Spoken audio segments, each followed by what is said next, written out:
ल सर्वस्वागतम तुवयलाई म सुभाष तपाईलाई यहाँ स्वागत गर्दछु। यस भिडियोमा चाहिँ हामीले फिजियोलोजी अफ डाइजेसनको बारेमा पढ्नेछौँ है। Physiology of digestion of frog है। योभन्दा अगाडि चाहिँ मैले डाइजेस्टिभ सिस्टम अफ फ्रग चाहिँ अपलोड गरिसकेको छु हैन। यो भिडियोको डिस्क्रिप्सनमा मैले लिंक हाल्दिनेछु हैन। र त्यस भिडियोमा चाहिँ मैले यो different part of elementary canal हैन, डाइजेस्टिभ सिस्टम को जुन बीचमा जुन अर्गन्सहरू ग्ल्यान्ड्सहरू जुन जुन हुन्छ त्यो सबको बारेमा त्यहाँ चाहिँ एक्सप्लेन गरेको छु। यदि तपाईलाई हेर्ने विचार छ भने त्यहाँ चाहिँ लिङ्कबाट हेर्न सक्नुहुनेछ। सो हामी चाहिँ यस भिडियोमा फिजियोलोजी अफ डाइजेसन पढ्नेछौँ भन्ने कुरा चाहिँ भनिसकेँ मैले हैन। So what is this physiology of digestion के है, how to define this. So basically physiology of digestion is the process of conversion of complex food into simple and soluble form है। Complex फुडलाई चाहिँ सिम्पल र soluble फर्ममा change गर्नु नै physiology of digestion हो, राइट। अब फ्रग इज कार्निभरस, सबैलाई थाहा छ, मलाई पनि थाहा छ, तपाईँलाई पनि थाहा छ। Insectivorous, the prey is captured by the action of tongue and swallowed without mastication है। प्रे चाहिँ एक्सन अफ टङको कारणले चाहिँ मुखमा आउँछ, and swallowed without mastication. So what does this term mastication mean के, यो मास्टिकेसन भनेको के हो है। जुन फुड चाहिँ हामीले चपाउँछौँ, जुन त्यो चपाउने प्रोसेस हुन्छ नि है, दुईटा माथि र तलको दाँतको बिचमा हामीले जब फुडलाई चाहिँ चपाउने काम गर्छौँ त्यसलाई नै मास्टिकेसन भन्ने गरिन्छ। र यो फ्रगले चाहिँ आफ्नो दाँतले फुडलाई चपाउने काम गर्दैन है, बुझ्नुभयो त। That's why we use that the prey is captured by the action of tongue and swallow without mastication. The food become lubricated by mucus. Right? Food become lubricated by mucus in frog, and in case of human being, in case of us, के हाम्रो केसमा के हुन्छ भने food is lubricated by saliva. बुझ्नुभयो त। In case of frog, food is lubricated by mucus. In case of human, food is lubricated by saliva. अब यो म्युकस चाहिँ कुन ग्ल्यान्डबाट सेक्रेट हुन्छ भनेको, कुन ग्ल्यान्डबाट चाहिँ आउँछ है। सो द्याट इज म्युसिन ग्ल्यान्ड वा म्युकिन ग्ल्यान्ड, सिन ग्ल्यान्ड, अब जे छ त्यो भन्नुहोस् हैन। किन है स्यालिभाले किन भएन, that is because salivary gland is absent in frog. फ्रगको केसमा चाहिँ स्यालिभरी ग्ल्यान्ड एब्सेन्ट हुन्छ र म्युसिन ग्ल्यान्ड प्रेजेन्ट हुन्छ, र म्युसिन ग्ल्यान्डबाट चाहिँ म्युकस आउँछ, अनि that mucus lubricate the food. When the food reaches to the stomach, the chemical digestion start है। भनेको in case of human being हाम्रो डाइजेसन चाहिँ मुखबाटै स्टार्ट भइसकेको हुन्छ है। हामीले के गर्छौँ भने खानालाई चपाउँछौँ, फर्स्ट स्टेप चाहिँ हाम्रो माउथमै फिनिस हुन्छ। तर in case of frog the chemical physical digestion त हाम्रो मुखमै हुन्छ र केमिकल डाइजेसन चाहिँ स्टमकबाट सुरु हुन्छ है। तर यहाँ चाहिँ फिजिकल डाइजेसन यसको मुखमा हुँदैन, त्यसले चाहिँ जस्ट लिन्छ, भित्र जान्छ फुड मुखमा, अनि मुखबाट डाइरेक्ट त्यसले निल्छ विदाउट मास्टिकेसन। भनेको फिजिकल डाइजेसन हुँदैन। In case of human being physical digestion हुन्छ है। अब केमिकल डाइजेसन चाहिँ ह्युमनमा पनि स्टमकमा गएर हुन्छ, र फ्रगको केसमा पनि chemical digestion takes place in stomach. So let's go to the stomach. Let's the gastric gland present in the stomach, present on stomach wall, secrete HCl and pepsinogen enzyme है। त्यहाँ स्टमकमा के हुन्छ भने ग्यास्ट्रिक ग्ल्यान्ड हुन्छ है। On the wall of stomach there is gastric gland, अनि यो gastric ग्ल्यान्डले के सेक्रेट गर्छ भने HCl, that is hydrochloric acid, and the pepsinogen enzyme है। Pepsinogen enzyme and HCl is secreted by the gastric gland, which is present in the on the wall of stomach. The food is mixed with HCl, which kill bacteria and softens softens the hard food है। के हुन्छ भने HCl चाहिँ दुईटा काम गर्छ। First work के गर्छ भने ब्याक्टेरियालाई मार्छ है, which kills bacteria and soften the hard food है। हार्ड फुडलाई चाहिँ सफ्ट बनाउने काम गर्छ। एज यहाँ माथिको म्युकसले पनि गर्ने काम त्यही थियो, ल्युब्रिकेट गर्ने काम थियो गरेको त्यसले होइन। यहाँ एचसिएलमा पनि यसले फुडलाई सफ्ट गर्ने काम गर्छ है, अनि ब्याक्टेरियालाई पनि मार्ने काम गर्छ। अब pepsinogen and inactive enzyme, pepsinogen चाहिँ एउटा इनएक्टिभ एन्जाइम हो, त्यो एक्टिभ हुँदैन, but in presence of HCl, एचसिएलको प्रेजेन्समा become active and then it is called pepsin, which digest protein into protease and peptones, protease and peptones है। Pepsinogen is an inactive enzyme र एचसिएलसँग आयो भने इट बिकम एक्टिभ। अब एचसिएलसँग फेरि अब रियाक्ट वा केही भएर यो चाहिँ पेप्सिनमा कन्भर्ट हुन्छ है, which digest protein into protease and peptones. बुझ्नु भयो त। अब पेप्सिनोजेन अब एचसिएलसँग रिएक्ट भएर पेप्सिन अब इनएक्टिभबाट एक्टिभ हुन्छ। अब प्रोटिन प्लस पेप्सिन गिभ्स प्रोटिज है, प्रोटियज एन्ड पेप्टोन्स है। यो पेप्सिनले डाइरेक्ट प्रोटिनसँग रिएक्सन गर्दैन, पहिला पेप्सिनोजिनले एचसिएलसँग रिएक्ट गर्छ, दिन्छ के पेप्सिन। अब यो पेप्सिनले चाहिँ प्रोटिनसँग रिएक्सन गर्छ अनि के दिन्छ, protease and peptones.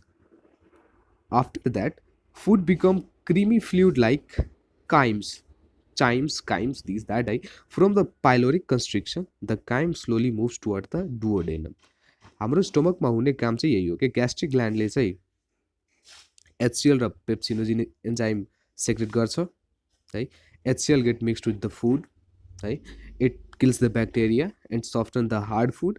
Pepsinogen is an inactive enzyme, यो चाहिँ सुरुमा इनएक्टिभ हुन्छ, जब एचसिएलसँग रिएक्ट गर्छ त्यो चाहिँ एक्टिभ हुन्छ। अब pepsinogen get change into the pepsin which digest the protein है, प्रोटिन डाइजेस्ट गरेर अब के बनाउँछ त्यसलाई, प्रोटिज र पेप्टोन्स बनाउँछ। After the food become creamy fluid, त्यसपछि फुड चाहिँ क्रिमी फ्लुइडमा चेन्ज हुन्छ, त्यो चाहिँ काइम्स हो। र पाइलोरिक कन्स्ट्रिक्सन हुँदै है, पाइलोरिक स्टमक भनेको the posterior part of the stomach हो। The chymes slowly moves toward the duodenum, अनि त्यसपछि फुड चाहिँ अब डुओडेनममा जान्छ। And after that will also go in duodenum. अब चाहिँ डुओडेनममा गएर बुझ्नु पऱ्यो वाट ह्यापन्स देयर राइट। के गरौँ अब, डुओडेनम है। अब डुओडेनममा गएर के हुन्छ, the food is mix with the bile and pancreatic juice है। आफ्टर द्याट कि क्रिमी जुस है क्रिमी फ्लुइडमा चेन्ज हुन्छ, क्रिमी फ्लुइडको नाम चाहिँ काइम थियो होइन। And after that the food that chyme get mixed with the bile and the pancreatic juice है, बाइल र प्यानक्रियाटिक जुससँग मिक्स हुन्छ है। अब बाइल के हो त्यो पनि त बुझ्नु पर्ने होइन, what is this bile and what is this pancreatic juice. अब bile juice it is an alkaline juice secreted by liver है, alkaline juice secreted by liver, it neutralises the acidic food and emulsify the fats है। Emulsify the fat भनेको तोड्नु है, इमल्सिफिकेसन भनेको तोड्नु के, कुनै breakdown के, इट ब्रेक्स द फ्याट के होइन। So bile juice is alkaline juice secreted by liver, it neutralises the acidic food and emulsify the fat. As well as pancreatic juice is also a kind of juice secreted from the pancreas, it contains the following enzymes। अब यो bile juice भनेको लिभरबाट आउँछ, प्यानक्रियाटिक juice चाहिँ प्यानक्रियासबाट आउँछ, तर comes through a common duct भनेको common पाइपबाट आउँछ क्या होइन डुओडेनममा। त्यो पाइपको नाम के हो, हेपाटो प्यानक्रियाटिक डक्ट है। The name of that duct is hepato pancreatic duct. Hepat means related to liver, pancreatic means related to pancreas, and the fluid which comes from liver is called bile juice, and the juice which comes from pancreas that is called pancreatic juice। and after that pancreas juice बाट आएको चाहिँ यो juice चाहिँ secreted from pancreatic juice। अब त्यसमा चाहिँ के हुन्छ भन्ने कुरा चाहिँ अब यहाँ तल हेर्नेछौँ हामीले है। ल ट्रिप्सिनोजेन है भनेको कता हो, प्यानक्रियाटिक जुस है। प्यानक्रियाटिक जुस कुन कुन हो? ट्रिप्सिनोजेन, एमाइलेज, लाइपेज है, यो तीनटा हो। ट्रिप्सिनोजेन, एमिलेज एन्ड लिपेज है। अब एकचोटि यो पनि बुझ्ने प्रयास गरौँ के हो। Trypsinogen in presence of enterokinase, it is converted into trypsin, and the trypsin digests the protein into peptones and polypeptides. Trypsinogen चाहिँ एन्टेरोकाइनेजको प्रेजेन्समा केमा कन्भर्ट हुन्छ? ट्राइप्सिनमा, and trypsin digest the protein. त्यस्तै अगाडिको केसमा पनि त्यस्तै थियो स्टमकमा होइन। पेप्सिनोजेन चाहिँ एचसिएलसँग मिक्स भएर चाहिँ के पेप्सिनमा चेन्ज हुन्छ। यहाँ चाहिँ एन्टेरोकाइनेजसँग रिएक्ट भएर ट्रिप्सिनोजेन चाहिँ ट्रिप्सिनमा चेन्ज हुन्छ, एन्ड ट्रिप्सिन डाइजेस्ट प्रोटिन, अनि त्यहाँ चाहिँ पेप्सिनले पनि प्रोटिन डाइजेस्ट गर्ने काम गरेको थियो। यहाँ पनि त्यस्तै हो है। सो द प्रोटिन इन्टु केमा चेन्ज गर्छ? पेप्टोन्स र पोलिपेप्टाइड्समा चेन्ज गर्छ। अब जान्छौँ हामी, यहाँ चाहिँ ट्रिप्सिनोजेन इनएक्टिभ छ, काइनेससँग रिएक्ट भएर अब ट्रिप्सिन भयो। अब यो इनएक्टिभबाट एक्टिभ भयो। अब प्रोटिन ट्रिप्सिन चाहिँ रिएक्ट भएर अब पेप्टोन्स एन्ड पोलिपेप्टाइड्स भयो होइन। अमाइलेज है, what is amylase? Is it digest the carbohydrate into maltose. Carbohydrate plus amylase plus maltose के गर्छ अमाइलेजले होइन? कार्बोहाइड्रेटलाई चाहिँ डाइजेस्ट गर्ने काम गर्छ है। यो ट्रिप्सिनोजेन चाहिँ प्रोटिन डाइजेसनमा काम लाग्थ्यो, त्यसै गरी अब अमाइलेज चाहिँ कार्बोहाइड्रेट डाइजेस्ट गर्छ है। अब कार्बोहाइड्रेट चाहिँ अमाइलेजसँग रिएक्ट भएर माल्टोज बन्छ। बुझ्नुभयो त? It digest with the carbohydrate, it digest the carbohydrate into माल्टोजमा चेन्ज गरिदिन्छ माइलेजले। अब लिपेज के हो? लिपेज चाहिँ फ्याट प्लस अब एउटा कुरा बुझ्नु पऱ्यो कि प्रोटिन जान्छ, कार्बोहाइड्रेट जान्छ र फ्याट जान्छ है। प्रोटिन चाहिँ ट्रिप्सिनोजेनसँग, कार्बोहाइड्रेट चाहिँ अमाइलेजसँग र फ्याट चाहिँ लिपेजसँग है। So fat plus lipase gives fatty acids and glycerol है। सो लिपेजको केसमा यही हुन्छ, it get reacted with fat and it gives, it digest fat, यो पनि भन्दा मिल्छ है। Amylase digest carbohydrate, trypsinogen digest protein है। तर एन्टेरोकाइनेसिससँग भएर है, भनेको ट्रिप्सिन डाइजेस्ट प्रोटिन होइन। अब both are directly proportional, means trypsinogen digest protein, amylase digest carbohydrate, and lipase digest fat, and the fat is changed into the fatty acid. The carbohydrate change into maltose, and the protein plus trypsin change into the peptones and polypeptides. That's all. And what happens in the ileum? And then that remaining food moves to the ileum. Right? Duodenum बाट अब चाहिँ ileum मा जान्छ, and duodenum and ileum are what are the ileum and duodenum? They are the types of small intestine के small इन्टेस्टाइनको part हो duodenum and ileum है। अब चाहिँ जान्छौँ हामी इलियममा। The food is thoroughly mixed with intestinal juice in ileum है। Some enzymes are the following. अब त्यहाँ गएर चाहिँ एन्जाइम्सहरूसँग त्यो बाँकीको फुड चाहिँ फेरि मिक्स हुन्छ इन्टेस्टाइनल जुससँग, त्यो चाहिँ इलियममा प्रेजेन्ट हुन्छ। अब त्यो जुसहरूको नाम के हो खै? एप्पल जुस, अरेन्ज जुस जस्तो अब यो अर्को जुसहरूको नाम के हो होइन। Peptidase digest peptides into amino acids, peptidase plus peptides give amino acid. अब सुक्रेसले के गर्छ कि सुक्रोस हो? अब सुक्रेसै हो, अब के भन्नु पऱ्यो होइन। डाइजेस्ट सुक्रेस इन्टु ग्लुकोज होइन। अब सुक्रेस चाहिँ सुक्रोजसँग रिएक्ट गरेर अब ग्लुकोज र फ्रुक्टोजमा चेन्ज गर्छ। अब चाहिँ अब अगाडिको हेरौँ कता हो। अब चाहिँ जान्छौँ हामी माल्टोजमा। त्यो के थियो? Maltose digest maltose into glucose. अब माल्टोजले चाहिँ है डाइजेस्ट माल्टोज इन्टु ग्लुकोजमा चेन्ज गर्छ, भनेको maltose plus maltose gives 2 glucose. अब nucleotidase digest nucleic acid into nucleotide है, यो फिनिस। अब इलियममा के हुन्छ भने एब्जर्प्सन अफ फुड।